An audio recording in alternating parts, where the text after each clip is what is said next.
It's Friday night, it's 10 p.m. where I am, but I have to come on and talk about this. Ladies, if you are building an online business or if you're passionate about starting one, you need to hear this first. Your why and your passion behind what you're creating has to be bigger than anything else, including the results, including the proof or the validation or the support from people around you, and including bigger than your doubts or your limiting beliefs. Now, I could talk on all of these for hours, and Lord knows I would.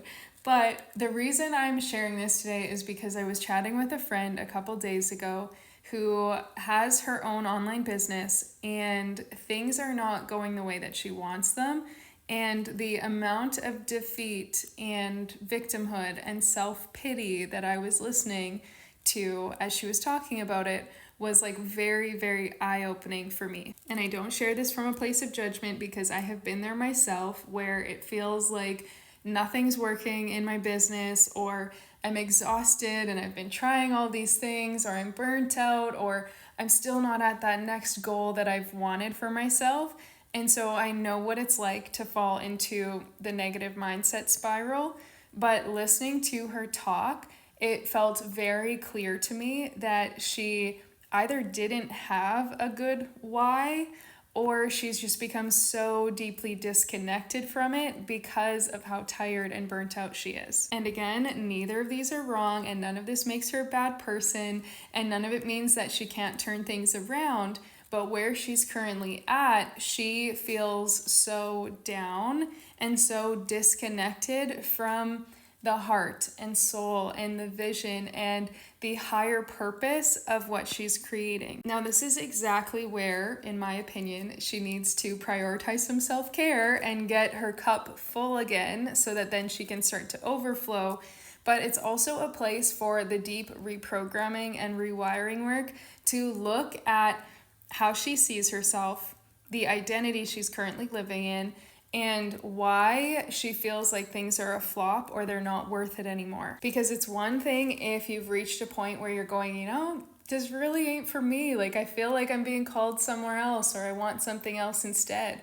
And I know that feeling when I had my dream job working with elephants, and 6 months in, my soul was calling me to something bigger. I knew that if I stayed there, I was feeling kind of capped. I felt like I was meant to do so much more in the world, and I wouldn't be able to do it from there. So that's a different feeling, right? That's like a soul pull and a deep knowing, whereas that's completely different than just feeling like you're not loving life anymore or loving your business anymore. You're not caring about the positive impact it can make, or the ways it can ripple out, or the beautiful gifts that you could be sharing. And instead, you're just solely focusing on yourself or the negatives that are actually keeping you stuck. So I say this having been in my online coaching business for 7 years now, where it has been full of ups and downs, and there have been a lot of challenges and a lot of times where things didn't look like they were working.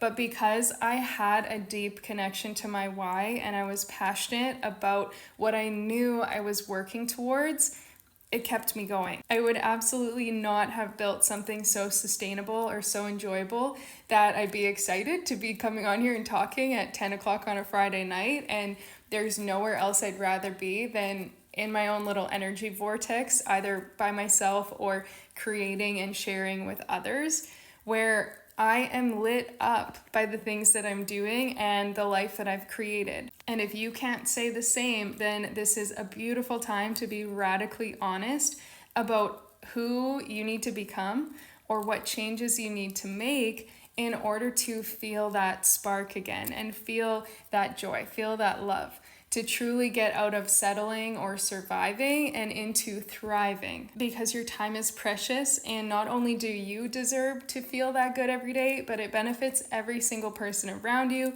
because you're living in a state of overflow and embodying and teaching and exuding what is possible when you follow your heart and live in alignment to your highest truth. Let your bitterness or your burnout or your complaints about the current situation be the exact driving force to make the changes so that you don't have to complain anymore and you can have the things that you want.